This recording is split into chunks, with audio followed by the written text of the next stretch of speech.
ನಮಸ್ಕಾರ ವೀಕ್ಷಕರೇ, HTV news ಕನ್ನಡಗೆ ಸ್ವಾಗತ. ನಾನು ಅದ್ವಿಕಾ. ಮುದಗಲ್ ಶುಕ್ರವಾರದಂದು ರಾಜ್ಯಾದ್ಯಂತ ಎಸ್ಎಸ್ಎಲ್ಸಿ ವಿದ್ಯಾರ್ಥಿನಿಯರ ಪರೀಕ್ಷೆಗಳು ಆರಂಭವಾಗಿದ್ದು, ಈ ನಿಟ್ಟಿನಲ್ಲಿ ಮುದಗಲ್ನಲ್ಲಿ 2 ಪರೀಕ್ಷಾ ಕೇಂದ್ರಗಳಲ್ಲಿ ಪೂರ್ವ ಸಿದ್ಧತೆಗಳನ್ನು ಕೈಗೊಳ್ಳಲಾಯಿತು.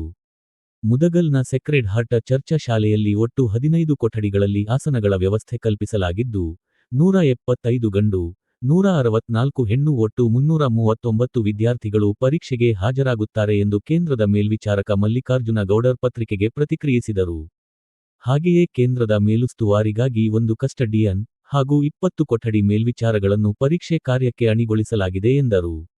ಇದಲ್ಲದೆ ಸರಕಾರಿ ಪದವಿ ಪೂರ್ವ ಮಹಾವಿದ್ಯಾಲಯದಲ್ಲಿನ ಪರೀಕ್ಷಾ ಕೇಂದ್ರದಲ್ಲಿ 15 ಬ್ಲಾಕ್ ನಿರ್ಮಿಸಲಾಗಿದ್ದು, 169 ಗಂಡು, 170 ಹೆಣ್ಣು ಒಟ್ಟು 339 ವಿದ್ಯಾರ್ಥಿಗಳು ಪರೀಕ್ಷೆಗೆ ಹಾಜರಾಗಲಿದ್ದು, ಅಲ್ಲಿಯೂ ಸಹ 1 ಕಸ್ಟಡಿಯನ್ ಸೇರಿದಂತೆ ಒಟ್ಟು 20 ಸಿಬ್ಬಂದಿಗಳನ್ನು ಪರೀಕ್ಷಾ ಮೇಲುಸ್ತುವಾರಿಗೆ ನಿಯುಕ್ತಿಗೊಳಿಸಲಾಗಿದೆ ಎಂದು ಕೇಂದ್ರದ ಮೇಲ್ವಿಚಾರಕ ನೀಲಪ್ಪ ಅಚನೂರು ಪತ್ರಿಕೆಗೆ ಮಾಹಿತಿ ನೀಡಿದರು.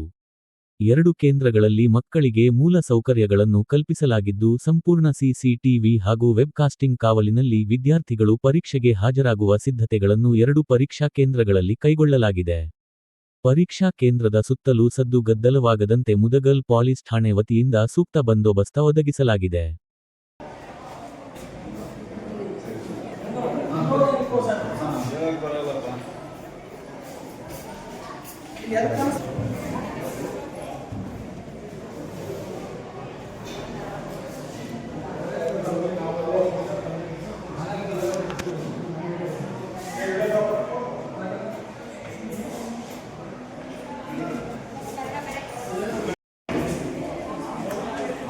ಓಕೆ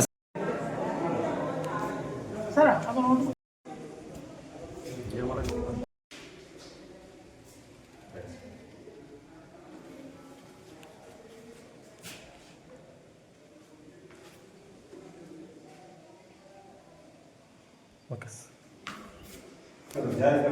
ಆಗಿತ್ತು ಇವತ್ತಿನ HTV ನ್ಯೂಸ್ ಕನ್ನಡ.